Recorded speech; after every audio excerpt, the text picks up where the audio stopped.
Hello friends, जैसा कि हमने प्रॉमिस किया था, वेरी रेगुलरली हम अपने चैनल पे क्लिनिकल केस बेस्ड डिस्कशन करने वाले हैं which will be useful for first prof students as well as for the PG entrance preparation. तो चलिए देखते हैं आज की केस क्या है। A 30-year-old male approached the hospital OPD with complaints of weight loss and changes in vision in the recent times. थोड़ा सा मतलब ये अनकनेक्टेड लग रहा है, weight loss and changes in vision, लेकिन देखते हैं आगे क्या सिम्टम्स और बताए जाते हैं। He feels tremulousness of the hands and palpitations at the night with disturb sleep pattern. Sleep pattern disturb हो चुका है, स्लीप ड्यूरेशन भी शायद कम हो गया हो, और उसके साथ साथ ये हार्ट रेट बढ़ा हुआ है, पाल्पिटेशंस फील हो रहे हैं। His appetite has increased, but no apparent change in the thirst. मतलब उसने कहते हुए कहा कि भूख बहुत लगती है, लेकिन जब पूछा गया कि क्या प्यास भी बहुत लगती है, बढ़ गई है इन द रिसेंट टाइम्स, तो उसने कहा नहीं, ऐसा कुछ लगा तो नहीं। ब्लड प्रेशर चेक किया तो 146/92 है, और ऑफ कोर्स एक रैंडम ब्लड शुगर ऐसे ही फिंगर प्रिक मेथड से देखा तो 180 mg/% है। तो ब्लड प्रेशर भी थोड़ा सा बॉर्डर लाइन हाई है, 90 के ऊपर डायस्टोलिक है, और रैंडम ब्लड शुगर भी 200 से नीचे है, तो इतनी भी ज्यादा नहीं है to label it as a frank diabetes. लेकिन चलिए देखते हैं what could be the most likely diagnosis. अगर आप एग्जाम के लिए एंट्रेंस एग्जाम के लिए प्रिपेयर कर रहे हो तो ये चार ऑप्शंस है: टाइप 2 डायबिटीज मेलाइटस, या कुशिंग्स डिसीज, या थायरोटॉक्सिकोसिस, या पेप्टिक अल्सर। क्या आप आंसर देना चाहोगे, या आपने ऑलरेडी आंसर देख लिया है यहां पे टिक किया हुआ? The answer is thyrotoxicosis. और क्यों, चलो ये समझने की कोशिश करते हैं। तो ये एमसीक्यू आया तो इसके ऊपर ये ऑप्शंस होंगे, और हम एक एक चीज रूल आउट करेंगे। देखिए, मोस्ट लाइकली डायग्नोसिस ऐसा क्यों कहा जाता है? क्योंकि जो डेटा दिया है उसमें से आपको एक कंक्लूजन तक पहुंचना है, और इसलिए मोस्ट लाइकली डायग्नोसिस ऐसा ही कहा जाता है। अगर आप फर्स्ट प्रॉप स्टूडेंट्स हो तो आपको 10 मार्क्स के लिए अगर ऐसी कोई केस आती है तो इसमें ये क्वेश्चंस होंगे, what is the most likely diagnosis. Again first year level पे हम कोई डायग्नोसिस तो करते नहीं है, लेकिन सिम्टम्स से आपको क्या लगता है, ऐसा ओपिनियन पूछा जाता है even at the first year level, and why. तो इसका जवाब हम अब पहले देखने वाले कि डायग्नोसिस क्या है और क्यों पॉसिबली आपको वो लगता है। एक्सप्लेन द सिम्टम्स, तो आपको सिम्टम्स को एक्सप्लेन करना होगा कि ये सिम्टम्स का फिजियोलॉजिक बेसिस क्या है। And finally what could be the lab findings, वो आप शॉर्ट में लिख सकते हो। चलो देखते हैं। पहले तो डायग्नोसिस पॉसिबली हमने देख लिया, थायरोटॉक्सिकोसिस, लेकिन क्यों अदर जो पॉसिबिलिटीज है वो क्यों नहीं लग रही है, क्यों पॉसिबिलिटीज नहीं है, देखते हैं वन बाय वन। एक तो इंक्रीज्ड एपेटाइट कहा, लेकिन there is no apparent change in the thirst. आपको पता है डायबिटीज जो है उसका क्लासिक ट्रायड ऑफ सिम्टम्स क्या है? पॉलीफैजिया यानी इंक्रीज्ड एपेटाइट, पॉलीडिप्सिया यानी इंक्रीज्ड थर्स्ट, एंड पॉलीयूरिया यानी increase urine output frequency is increase. तो उसने इंक्रीज एपेटाइट कहा, लेकिन थर्स्ट बढ़ गई क्या कहने पर there was no apparent change in the thirst. और फिर डिस्टर्ब स्लीप पैटर्न कहा, लेकिन नॉट बिकॉज ऑफ पॉलीयूरिया। यानी जनरली क्या होता है, अगर शुगर ज्यादा बढ़ गई है तो ड्यूरिंग द स्लीप टाइम रात में 5-6 बार वॉशरूम जाना पड़ेगा, तो that will be because of the polyuria. तो ऐसा भी कोई उसने कंप्लेंट बताया नहीं है, और ये सारी चीजें देयरफॉर डायबिटीज मेलाइटिस के फेवर में नहीं जा रही है। और रैंडम ब्लड सैंपल किया तो भी वो बॉर्डर लाइन है। Generally random blood sugar should be less than 200 mg/%। Random मतलब ना फास्टिंग ना पीपी ऐसा कुछ देखे बगैर दिन के किसी भी टाइम पे देखे तो 200 से कम अगर है तो रैंडम कहते हैं उसको, और वो 200 से नीचे है, बॉर्डर लाइन कह सकते हो आप। तो इसलिए ये चीजें डायबिटीज के फेवर में नहीं जा रही है। उसके अलावा increase appetite, disturb sleep but not pain in abdomen.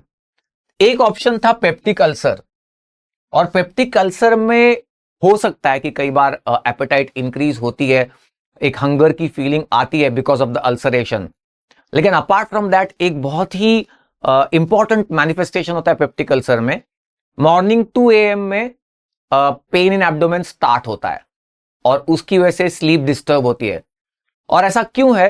खास करके ड्यूडेनल अल्सर्स में, देखो गैस्ट्रिक अल्सर हो सकता है, ड्यूडेनल अल्सर हो सकता है, लेकिन ड्यूडेनल अल्सर में देखा गया अक्सर कि एक बार स्टमक और first part of duodenum empty हो जाए तो वो एम्प्टी अल्सर जो हो, मतलब अल्सर जो होता है वहां पे एसिड का मारा शुरू हो जाता है और उसकी वजह से पेन स्टार्ट होता है। तो रात को 2 बजे, मतलब आखिरी खाना खा के 4-5-6 घंटे हो गए, तो इसलिए वो पेन सुबह सुबह 2 बजे कह सकते हो, मॉर्निंग 2 AM। ऐसा कोई कंप्लेंट उसने किया नहीं है, यानी डिस्टर्ब स्लीप का है, लेकिन पेन इन एब्डोमेन है, नॉशिया, वॉमिटिंग, ऐसे पेप्टिक अल्सर से रिलेटेड दूसरे कोई सिम्टम्स नहीं थे, एंड देयरफॉर हम उसको रूल आउट कर सकते हैं। वेट लॉस बताया है, लेकिन no changes in the body composition. Cushing's disease में भी इसमें से कई सारे मैनिफेस्टेशंस हो सकते थे, लेकिन उसने वेट लॉस कहा but change in the body composition नहीं कहा है। You know, in the sense कि moon face, buffalo hump, protuberant abdomen, यानी central deposition of fat and protein breakdown की वजह से थिन लिम्स, ये जो क्लासिक कुशिंग्स डिसीज है वैसा कुछ उसने कहा नहीं है कि भाई वेट लॉस भी हुआ है, बॉडी कॉम्पोजिशन भी चेंज हो गया है ग्रेटली, ऐसा कुछ पेशेंट ने कंप्लेंट नहीं किया है। हालांकि बाकी सारी चीजें, यानी एड्रिनल डायबिटीज हो सकता है अगर कुशिंग्स डिसीज है तो, एक्सेसिव ब्लड शुगर होती है, उसके अलावा ब्लड प्रेशर भी बढ़ता है, तो ये सारी चेंजेस हो सकते थे, but there is no apparently other reasons for excess glucocorticoids, तो उसको सेफली रूल आउट कर सकते हैं। और इसलिए डायग्नोसिस थायरोटॉक्सिकोसिस।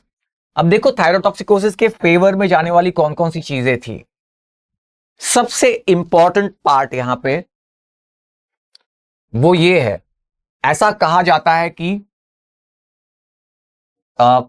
हाइपरथायरॉयडिज्म, सबसे पहले तो थायरोटॉक्सिकोसिस को डिफाइन कर लेते हैं और उसके बाद hallmark of the disease. Hyperthyroidism with the presence of toxic symptoms is called as thyrotoxicosis. What are toxic symptoms? एक तो हाइपरथायरॉयडिज्म तो है ही है और उसकी वजह से जो सिम्टम्स होंगे वो होंगे ही होंगे, उसके अलावा एडिशनली टॉक्सिक सिम्टम्स जैसे कि tremulousness of the hands, outstretched hands के ट्रेमर्स, और sleeping heart rate more than 90 beats per minute, तो इनको कुछ टॉक्सिक सिम्टम्स कहा गया है और तब आप उसको थायरोटॉक्सिकोसिस कहोगे। सो बेसिकली ये हाइपरथायरॉयडिज्म है विद टॉक्सिक मैनिफेस्टेशंस।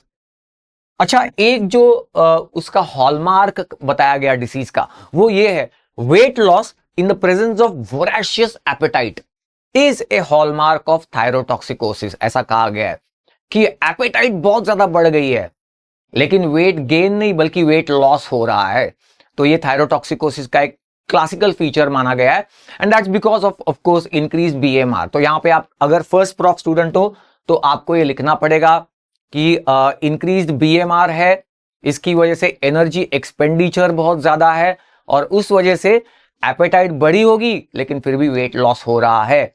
और इंक्रीज BMR के बाकी मैनिफेस्टेशंस आपको लिखने चाहिए इसमें कि इंक्रीज BMR। अब आपको हाइपरथायरॉयडिज्म इस पे डिस्क्राइब करना पड़ता है if you are a first prof student attempting a 10 marks question. तो इंक्रीज BMR की वजह से वेट लॉस होगा, इनटॉलरेंस टू हीट होगा, ये सारी चीजें जो आपने पढ़ी है वो थियोरी पार्ट होता है, फिर आप वो लिख सकते हो। विजन चेंजेस, ये भी एक चीज उसके फेवर में जाती है। मोमेंटरीली किसी को ऐसा लगा हो सकता है कि डायबिटिक रेटाइनोपैथी है ना, ये इसमें से कई सारे सिम्टम्स डायबिटीज को अप्लाई हो रहे हैं प्लस डायबिटिक रेटाइनोपैथी, लेकिन एक बात यहां पे मैं नोट करवाना चाह रहा हूं आपको, वो ये कि diabetes is known to be a disease of duration. Please remember this, एक बार रिपीट कर देता हूं, diabetes is a disease of duration, यानी ड्यूरेशन उसका जितना ज्यादा होगा इस डिसीज का उतना वो कॉम्प्लिकेशंस जो है वो दिखने शुरू हो जाते हैं। तो याद रखना ये रिसेंट ऑनसेट है इसके सिम्टम्स। डायबिटिक रेटाइनोपैथी तो मतलब 15 या 20 साल अगर डायबिटीज है तो उसके बाद पॉसिबिलिटी बढ़ जाती है। लेकिन on the other hand vision changes का कारण ग्रेव्स ऑप्थेल्मोपैथी हो सकता है, तो यहां पे आपको वो डिस्क्राइब करना होगा। इन द थायरोटॉक्सिकोसिस या hyperthyroidism there is deposition of fat and fluid in the retrobulbar space. आंखों के पीछे मतलब रेट्रोबल्बर स्पेस, वहां पे फैट और फ्लूइड डिपॉजिट होता है and it pushes the eyeball forward, और इसको कहा गया है एग्स ऑफ थैलमॉस. एग्स मतलब आउटवर्ड, ऑफ्थैल्मोस मतलब आई, तो आउटवर्ड या forward protrusion of the eyeball.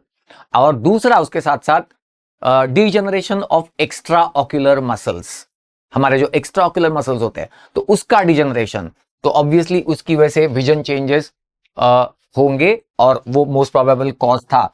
उसके अलावा ट्रेमर्स और पाल्पिटेशंस, तो ये मैंने ऑलरेडी हमने डिस्कस किया है कि थायरॉक्सिन का जो एक परमिसिव एक्शन है ऑन द कैटेकोलामाइंस, तो कैटेकोलामाइंस को परमिसिव एक्शन देने की वजह से ये tremors of the hands. Please remember catecholamines acting via beta receptors, muscle के अंदर बीटा 2 रिसेप्टर्स होते हैं, तो catecholamine action on the beta receptors is known to result in the tremors of the outstretched hands. और इसलिए अक्सर इन symptoms को relieve करने के लिए बीटा ब्लॉकर्स ये ड्रग्स दिए जाते हैं, प्रोप्रेनोलॉल द प्रोटोटाइप ड्रग. और पाल्पिटेशंस, हार्ट रेट भी बढ़ा है तो उसको भी रिलीव किया जा सकता है. एंड इंक्रीज ब्लड प्रेशर भी था, that's all because of the increased catecholamines या actually permissive action on the catecholamines by the thyroid hormone. Insomnia एक फीचर है, तो ये आपको याद रखना होगा कि थायराइड हार्मोन जो है it increases the neuronal and synaptic excitability. अगर हाइपरथायरॉयडिज्म है तो न्यूरॉन्स की इन द ब्रेन, न्यूरॉन्स की और साइनेप्सिस की एक्साइटेबिलिटी बढ़ेगी, तो obviously it will result in insomnia, sleep नहीं आ सकेगी. क्योंकि आपको पता है कि स्लीप आने के लिए जरूरी क्या है, कॉर्टिकल न्यूरॉन्स एंड साइनेप्सिस उनकी एक्टिविटी को कम करना. लेकिन ये इंडिविजुअल हाइपरथायरॉयडिज्म है तो उसको साइनेप्टिक एक्साइटेबिलिटी बढ़ गई है एंड देयरफॉर नींद नहीं आएगी, इंसोम्निया. तो he said disturb sleep pattern, मतलब स्लीप कम हो गई है, ड्यूरेशन कम हो गया एटसेट्रा. तो ये थी आज की ये केस, और ऐसे हम केसेस रेगुलरली डिस्कस करेंगे अपने चैनल पे. तो without forgetting, subscribe to the channel and hit the bell icon.